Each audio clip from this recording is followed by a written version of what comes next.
Hello Magic fans! This week we're going to talk about Double Masters and why the product is for you, even if you don't buy it. I'm Matt Virgin, and this is your MTG Minute.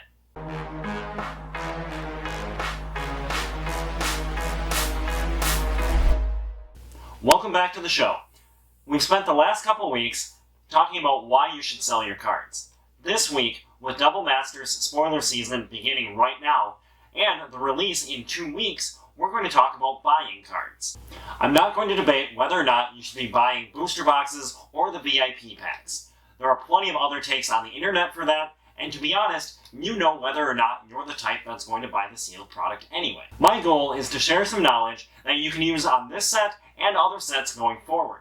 We're going to talk about the best time to buy singles from a set with reprints in it. Like we talked about the last couple weeks, any card that gets reprinted that you already own is going to make the net value of your collection go down slightly.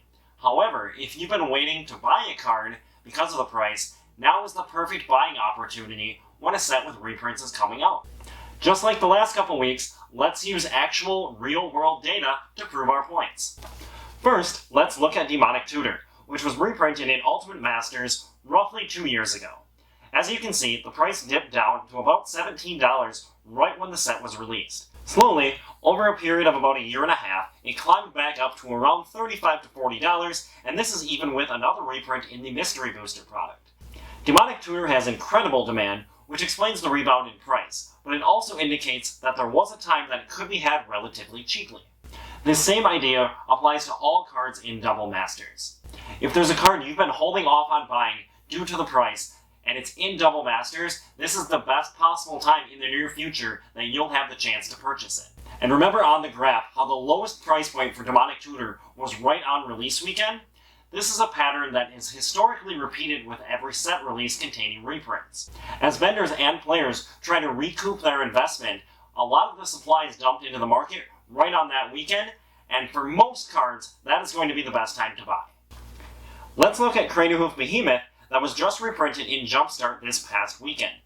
The lowest price copy today is $35, and as you can see, it ramps up to $40 fairly quickly with only about 15 copies currently below $40.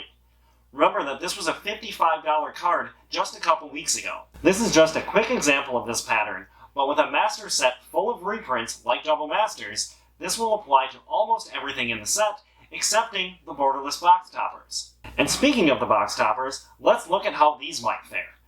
We'll take a look at Ancient Tomb, a card that can be played in almost any commander deck, and which was about $100 on the release of Ultimate Masters.